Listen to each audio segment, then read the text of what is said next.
Bismillahirrahmanirrahim. Alhamdulillahirabbil alamin. Wassalatu wassalamu ala asyrafil anbiya'i wal mursalin wa ala alihi wa sahbihi ajma'in. Subhanaka la ilma lana illa ma 'allamtana innaka antal alimul hakim. Rabbi yassir wa la tu'assir wa tammim bil khair. Amma ba'd.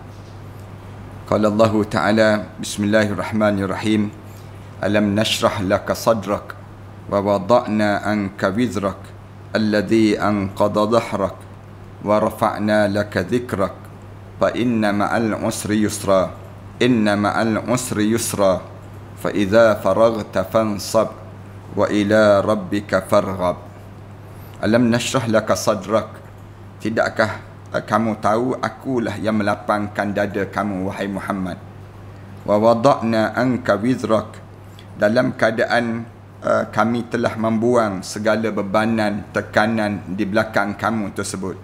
Alladhi anqadha dhahrak, kerana bebanan itu membebankan belakang-belakang kamu ataupun memberatkan belakang kamu tersebut. Wa rafa'na laka dhikrak, dan kami angkatkan nama kamu setinggi-tingginya dan kami julang nama kamu untuk disebut. Fa inna ma'al usri yusra, sesungguhnya setiap perkara yang payah itu akan disusuli dengan kemudahan.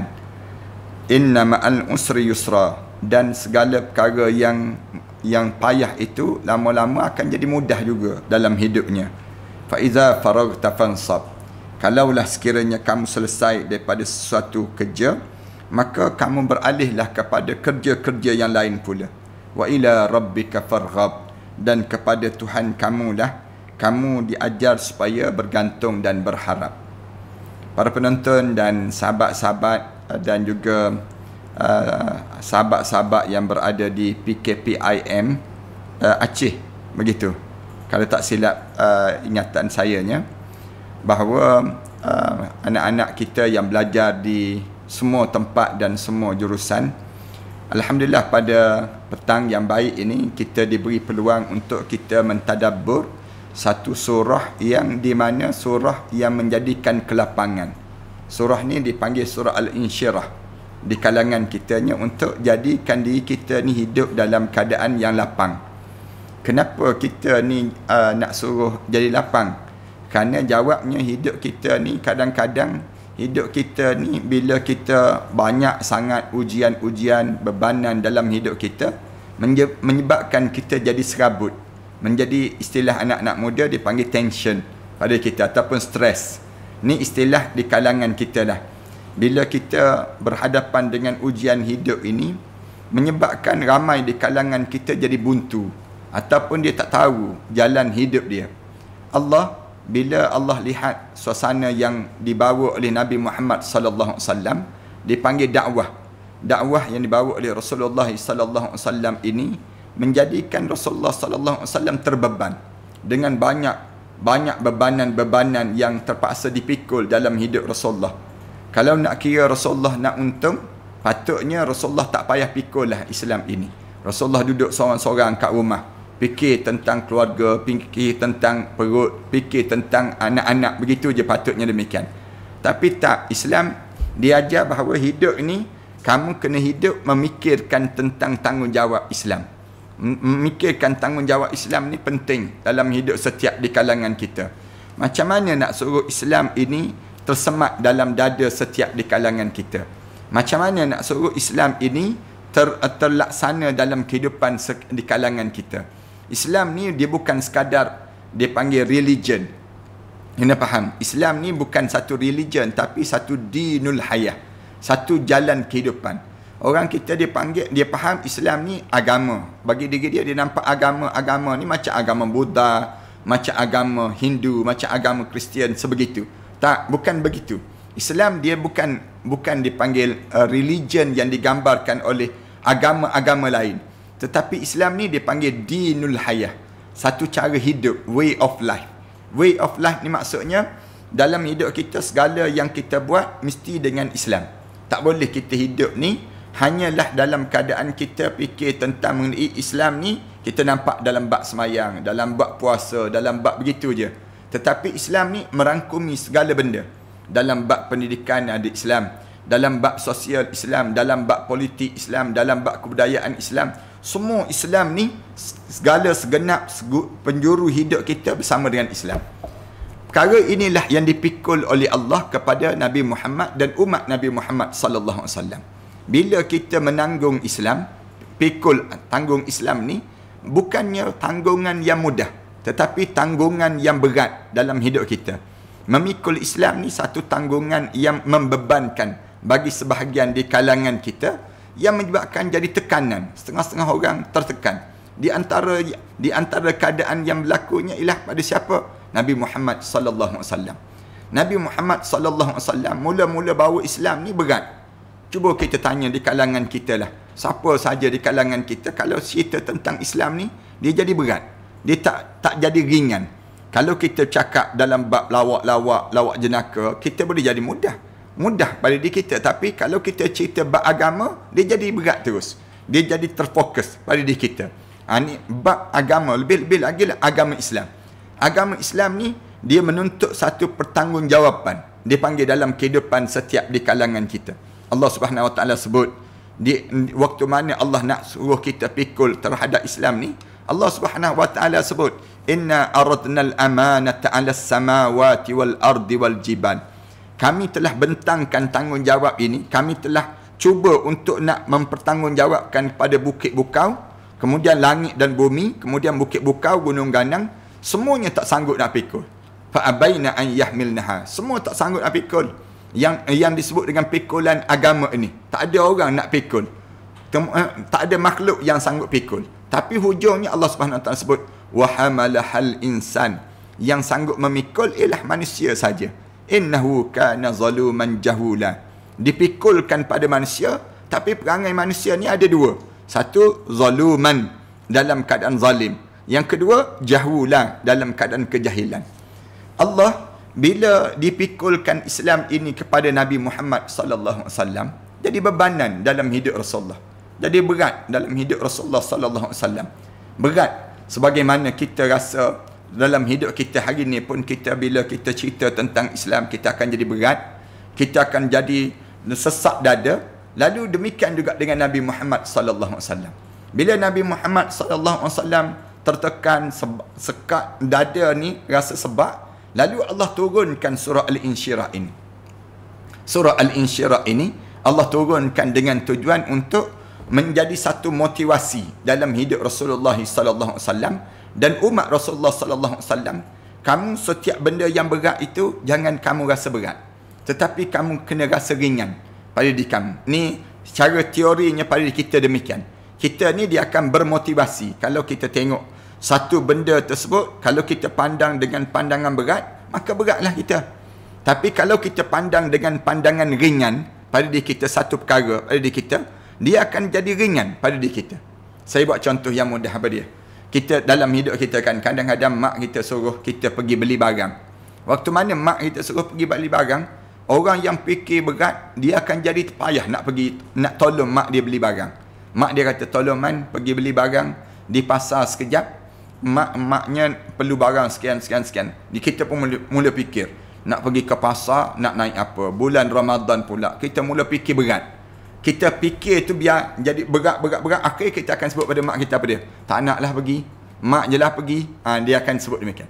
Tapi kalau ada orang yang berfikiran ringan, maksudnya, dia bila mak dia kata, man, tolong pergi pasar, beli barang sekian. Orang yang berfikiran ringan ni, dia akan buat macam mana? Dia tengok, dia dengar je, oh boleh, saya pergi. Dia nampak benda, dia akan rasa seronok. Bila pergi ke pasar, tubuh badan dia akan aktif, dia akan bergerak, yang menyebabkan dia dalam hidup dia nampak positif dengan perkara demikian. Islam ni dia diajar supaya umat ini hidup dalam keadaan berfikiran positif, jangan berfikiran yang negatif. Hidup orang mukmin ni, hidup orang yang sentiasa dalam keadaan yang kita nampak di sebalik sesuatu yang Allah bagi ni, dia merupakan satu kebaikan yang banyak yang Allah sediakan. Ni kita kena faham pada diri kita. Segala apa sahaja dalam hidup kita, bila kita beragama, kita akan berhadapan dengan ujian. Dalam kita beragama, tak ada orang yang beragama ni tak melalui ujian. Semua di kalangan kita akan berhadapan dengan ujian. Saya berhadapan dengan ujian. Adik-adik pelajar yang belajar ni pun berhadapan dengan ujian. Semua di kalangan kita ni ada ujian. Ujian yang tersendiri dalam diri kita, keluarga kita, dalam kehidupan kita. Ujian-ujian ni, jangan kita bila kita kena ujian pada diri kita, jadi beban pada diri kita. Jangan. Tetapi kita nampak di sebalik ujian, ada perkara yang Allah sedang nikmatkan pada kita. Allah sediakan di sebalik ujian ini, ada ganjaran yang besar yang Allah sedang sediakan untuk kita. Ganjaran apa yang besar yang Allah sedang sediakan untuk kita? Ganjaran syurga yang besar nilai dia, sehingga kan mulut tak mampu nak lafaz, mata tak mampu nak memandang, telinga tak mampu nak mendengar, hati tak mampu berdetik dengan bagaimana indah dan seronoknya ganjaran syurga Allah Subhanahu Wa Taala. Benda apa yang menyebabkan kita dapat syurga ni? Islam.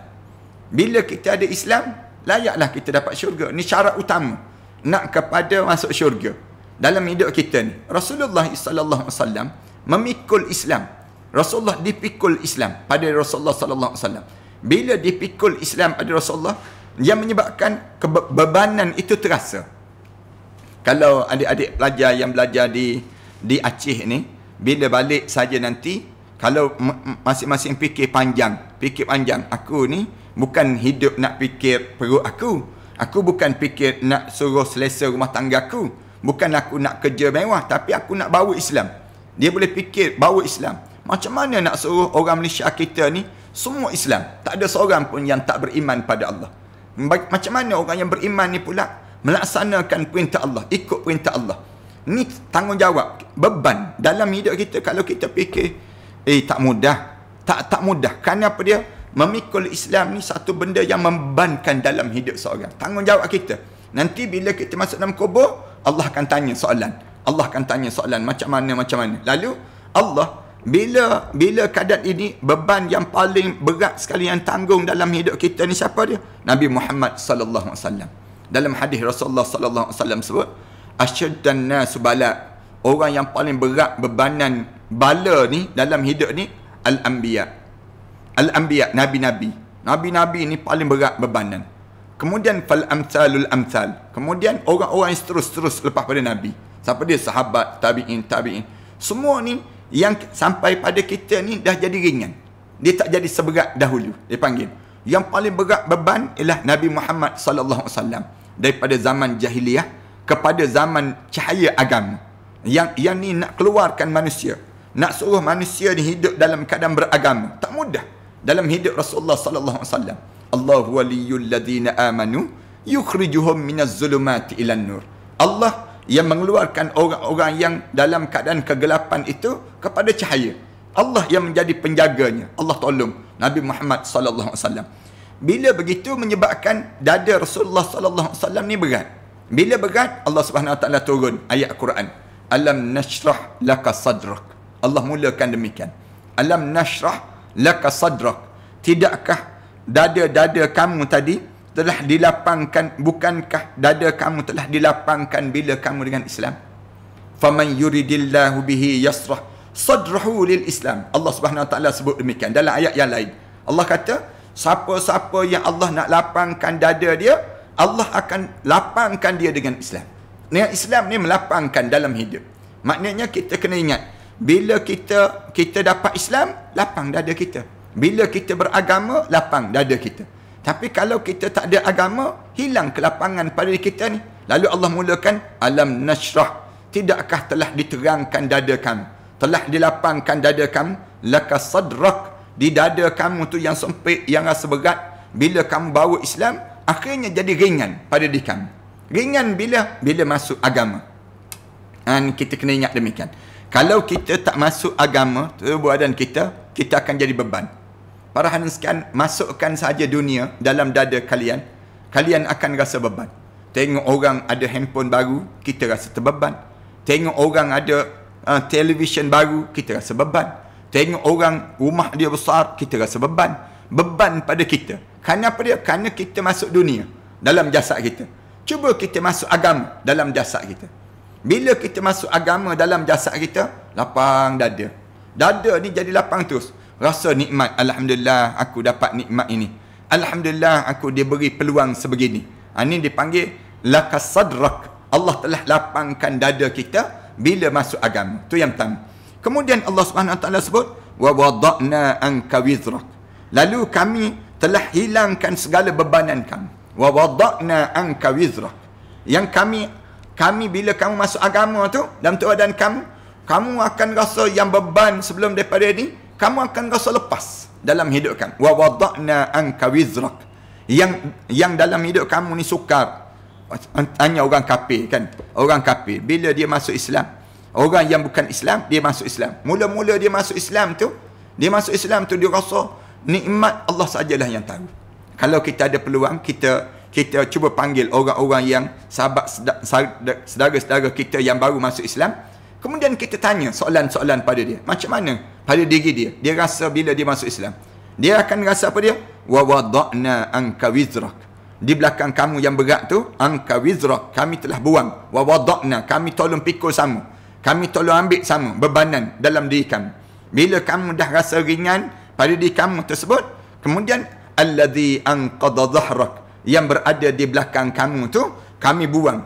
Lepas pada tu bukan sekadar itu, wa rafa'na laka dhikrak, lalu kami angkat nama-nama kamu ni setinggi-tinggi. Wa rafa'na laka dhikrak, orang mula sebut nama kamu. Bila kamu dengan Islam, kemuliaan hidup kamu ni disandar kepada Islam.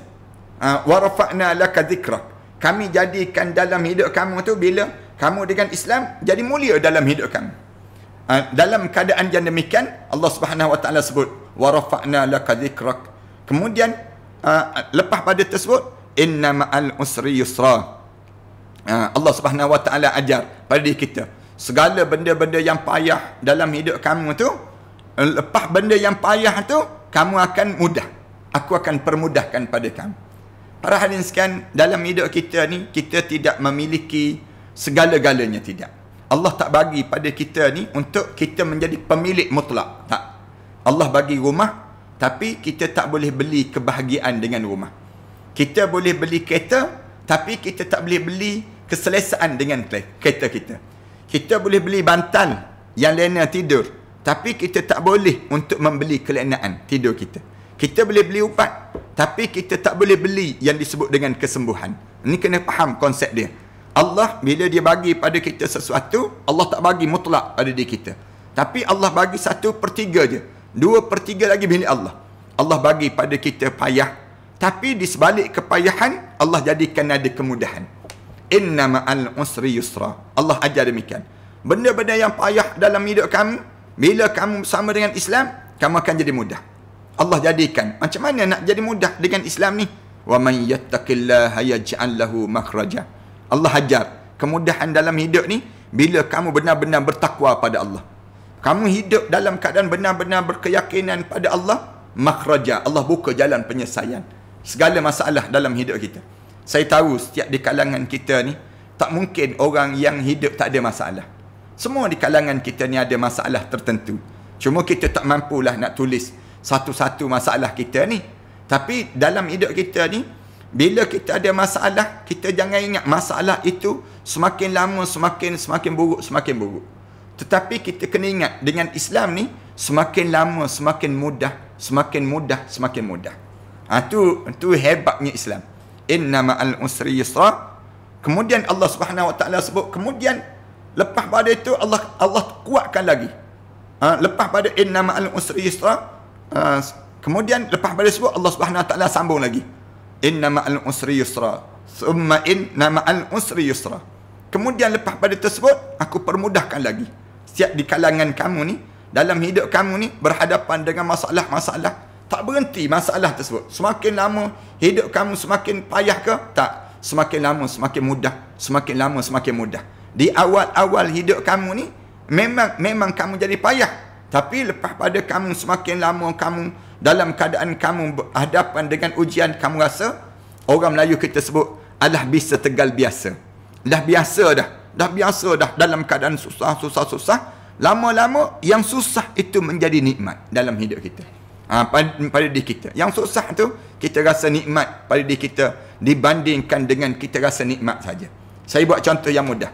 Mana kita rasa nikmat dalam hidup kita ni? Waktu mana kita berbuka puasa zaman sekarang ke? ataupun zaman kita kecil-kecil dahulu?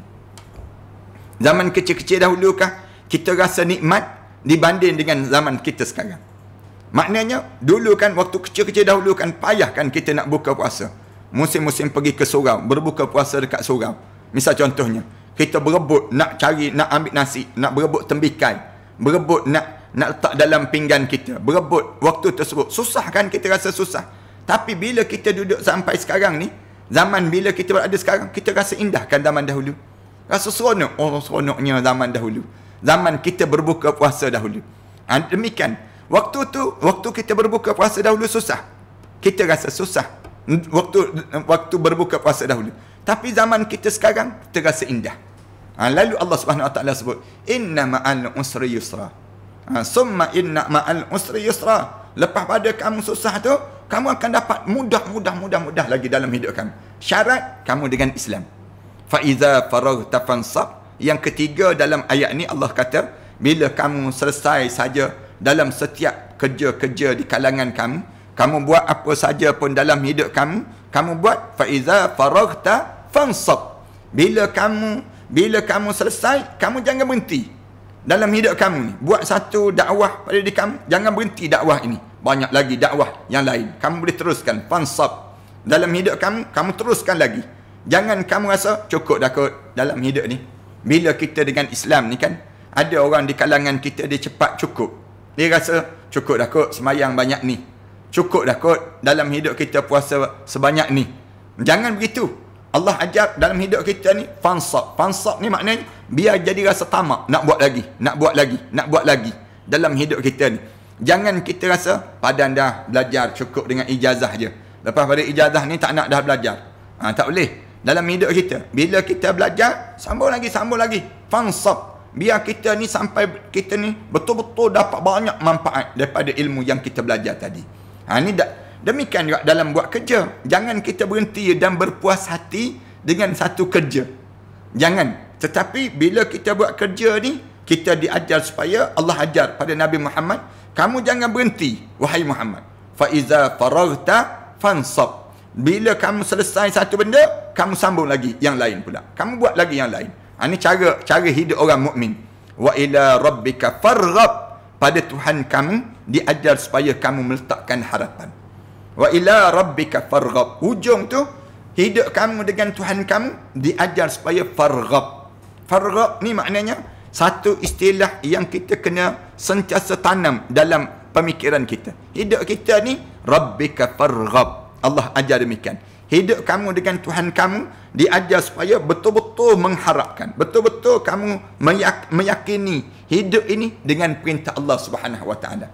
Jangan kamu kecewa dalam hidup. Para hadirin sekalian, ayat surah Al-Insyirah yang kita baca ni merupakan surah dipanggil surah motivasi. Surah yang memberikan kekuatan pada diri kita. Bukan sekadar dia bagi motivasi, tetapi bagi kekuatan dalam hidup. Kekuatan dalam hidup kita ni nak suruh kita ni jangan berputus asa. Jangan cepat kecewa pada diri kita. Orang mukmin ni bukan orang yang hidup dalam keadaan yang penuh dengan kekecewaan. Tetapi orang mukmin ni orang yang hidup dalam keadaan penuh keyakinan. Dan orang mukmin ni sentiasa optimis dalam hidup dia. Semakin dalam hidup dia, semakin meyakini. Setiap apa yang berlaku dalam hidup kita, semua benda yang berlaku pada diri kita ni ada ganjaran yang terbaik yang Allah sediakan. Jangan kita kata, kenapalah aku jadi begini, kenapa aku begini. Jangan dalam hidup kita. Wa ila rabbika farghab. Pada Tuhan kamu hendaklah kamu hidup dalam keadaan farghab. Farghab ni maknanya betul-betul kamu letak bergantung kepada Allah Subhanahu Wa Taala. Istilah orang Kelantan dipanggil none dipanggil. Orang Islam diajar supaya none dipanggil. None ni bergantung. Tawakal kita dengan Allah tu betul-betul kuat dalam hidup dia. Dengan Allah ni, kat bawah ni tak ada apa-apa dah. Tapi dengan Allah, farghab ni mengharap supaya Allah Subhanahu Wa Taala memberi ganjaran-ganjaran yang besar dalam kehidupan kita. Ini di antara ayat yang kita kalau boleh tadabbur sedikit terhadap yang kita sebut tadi. Mudah-mudahan dia akan bawa manfaat pada kita. InsyaAllah mudah-mudahan apa yang berlaku di kalangan kita ni, di kalangan kita ni, Allah jadikan kepada kita kebaikan yang bertambah dan kita boleh faham elok-elok terhadap surah Al-Insyirah yang kita baca tadi, dan dia akan bawa manfaat kepada adik-adik kita dan kepada semua di kalangan sahabat-sahabat yang turut berserta dalam online ini. Jadi mudah-mudahan pertemuan petang yang baik ini mampu untuk menjadikan kelapangan pada kita semua. Marilah kita sama-sama baca doa. Mudah-mudahan doa kita ini diaminkan oleh para malaikat Allah. A'udzubillahi minasyaitanirrajim. Bismillahirrahmanirrahim. Alhamdulillahirabbil alamin. Wassalatu wassalamu ala rasul amin wa ala alihi wa sahbihi ajma'in. Rabbana iftah bainana wa baina qaumina bil haqq wa anta khairul fatihin. Rabbana atina fid dunya hasanah wa fil akhirati hasanah wa qina adzaban nar. Sallallahu ala Muhammad wa ala alihi wa sahbihi wasallam. Walhamdulillahirabbil alamin.